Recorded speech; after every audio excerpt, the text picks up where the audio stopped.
King Charles deserves to be scrutinized as heavily as politicians, just like Harry and Meghan were. At a time when more people are questioning the monarchy, the need for spin-free reporting has never been more important. Those who have dared challenge this system have certainly paid the price. It's hard to believe that this time last year, Charles, then the Prince of Wales, was still weathering one of the worst storms of his royal career.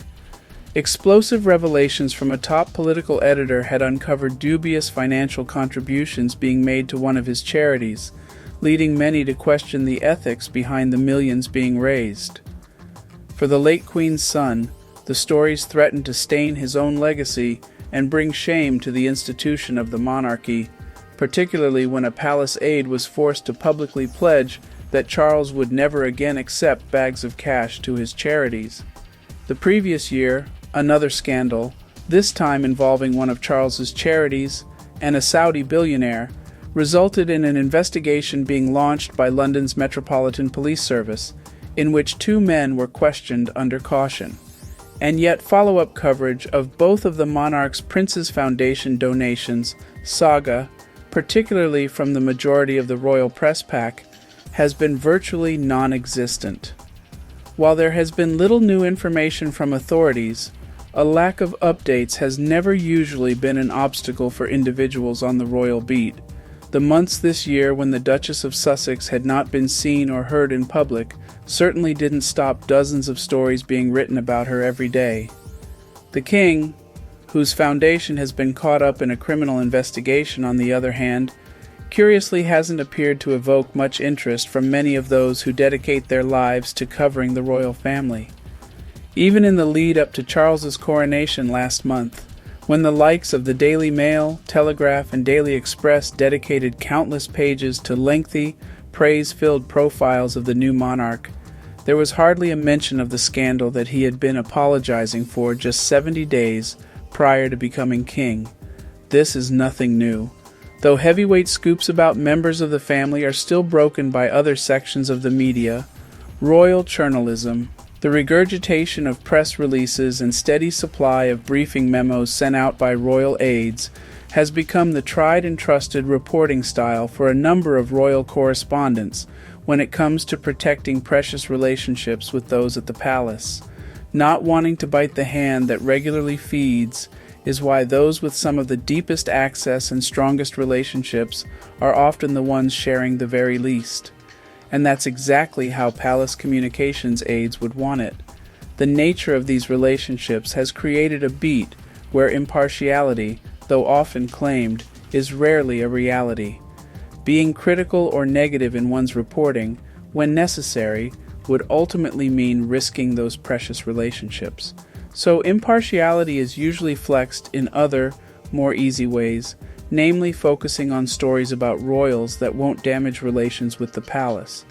For the past 4.5 years, that risk-free option has been the Duke and Duchess of Sussex, whose unpopularity behind palace walls as working royals, and now their autonomous life in California, has made them easy fodder for more critical coverage.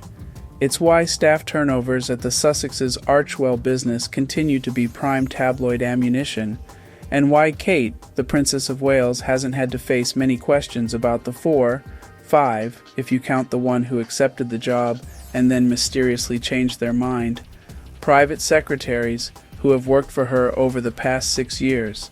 And it's why the story of that paparazzi car chase in New York was furiously poked for holes within minutes of it breaking. But coverage of Sophie, the Duchess of Edinburgh's taxpayer-funded motorcade, tragically taking the life of an elderly woman, hasn't been the focus of dozens of opinion pieces. Those who have dared challenge this system have certainly paid the price. I've known journalists in the past who have been removed from royal email lists or media briefings after publishing stories or books that the firm didn't like.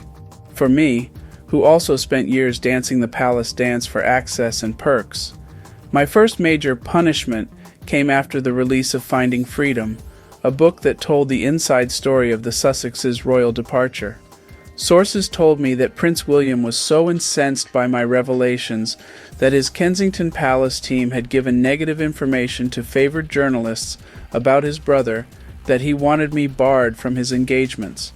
But in order to tell a full story, it has to be written without fear of favor, regardless of the consequences.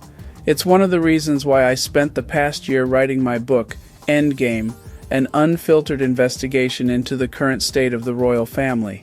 At a time when more people than ever are questioning the relevancy, purpose, and role of the monarchy in modern Britain, the need for thorough, spin-free, and well-rounded insight and reporting has never been more important than it is now.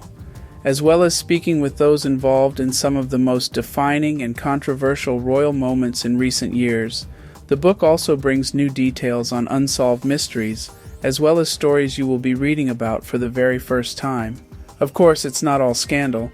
There are also some great things coming out of the House of Windsor right now. The launch of Prince William's ambitious plan to find solutions to and eventually eradicate homelessness is bold and important. And Kate's early years' work, something that initially looked like a vanity project, is now slowly beginning to have real impact, with the Royal Foundation's recent funding of a trial model that assesses babies' well-being and happiness. But to report on the positive, you can't ignore the negative. Endgame not only looks at the successes of our royal family, but also the failures, the things to be proud of, and those they should be ashamed of. Precisely because this is an establishment that sits at the heart of our society, and a family that has often been held up as role models of civility and decorum, it's more important than ever we can take an accurate look at whether that still holds today. Just like this country's politicians, the royals are not and should not be above reproach, no matter how desperately certain press secretaries may want you to think so.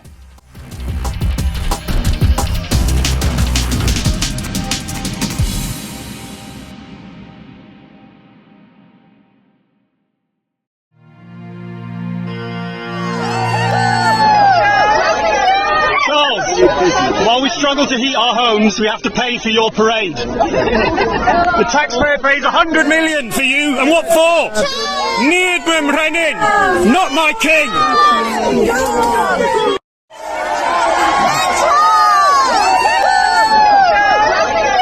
Charles, while we struggle to heat our homes, we have to pay for your parade. The taxpayer pays 100 million for you, and what for? Needham Renin, not my king! It's Harry and Meghan's war on the press and the media. That's and true. As they say at the start That's of episode 1, they say so many books and shows and stories have been written about us. We wanted to have our own say. And remember, the purpose of the PR office at the royal family is to keep the royals in the press all the time. So you have to remember, when I work in newsrooms, it's a fact that every anti-Harry and Meghan story comes from Kensington Palace. But why haven't... And if it comes from Kensington Palace, Right. why are they briefing against their own grand... Well, okay, that's a very... The idea... Why are there never any I think that's stories fascinating. about Prince William? Were William and Kate involved in briefing against them originally? I don't know. That's a good point. But having a war on the media, I don't know whether that's worth the candle. Lucy and Ham... And that could have been the case again, but it is the public who find her a divisive figure. And why did they do that? Well, for a number of reasons, one of which is us. It's the media, because we divide opinion, we take sides, particularly the tabloids. Of course, you have to remember Harry is suing the Mirror Group, the Mail Group, and the Sun as well, I believe. So they're not going to be very well disposed towards either Harry or Meghan. But it is us, the media, and I think we should actually accept that, okay? Although, my job is to report on the royals and to be, sometimes part of their PR spin and be positive about them. Although, my job is to report on the royals and to be, sometimes part of their PR spin and be positive about them.